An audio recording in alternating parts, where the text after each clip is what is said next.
Heels of an Action News investigation, a Highland Park School Board member is charged with stealing from the financially strapped school district. Robert Davis is generally outspoken. So what does he have to say for himself today? Val Clark joining us live from downtown Detroit. Good evening, Val. Good evening, Diana. He was uncharacteristically quiet, and Robert Davis will remain so, at least on this subject, until he takes the stand in his own defense. And that is an order from his noted attorney.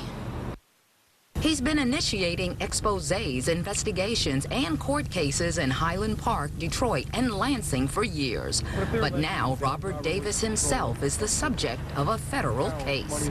Today he was charged with 16 counts involving what the government calls unlawful conversion of funds, amounting to about $400,000.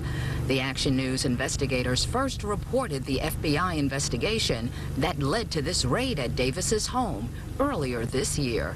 He's retained Carl Marlinga, who not only is the former Macomb County prosecutor, but a federal defendant who was acquitted. He's presumed to be innocent, but in addition to that, there are cases in which people who are actually factually innocent are indicted. He thinks that in part because of his many battles with internal politics in Highland Park over the years, that there are people who have said things about him, created some rumors. I know how it feels, and that's part of why I think my instincts as a defense attorney are probably better than most. The indictment alleges that Davis, a member of the Highland Park School Board, did embezzle, steal, or obtain money fraudulently by funneling it through a questionable advertising company and a charity called Citizens United. We think that when all of the evidence is out there, it will show that the money that went in there was for a valid public purpose. One of his favorite sayings is it's hard to do dark things in bright places. He wants the light of day to be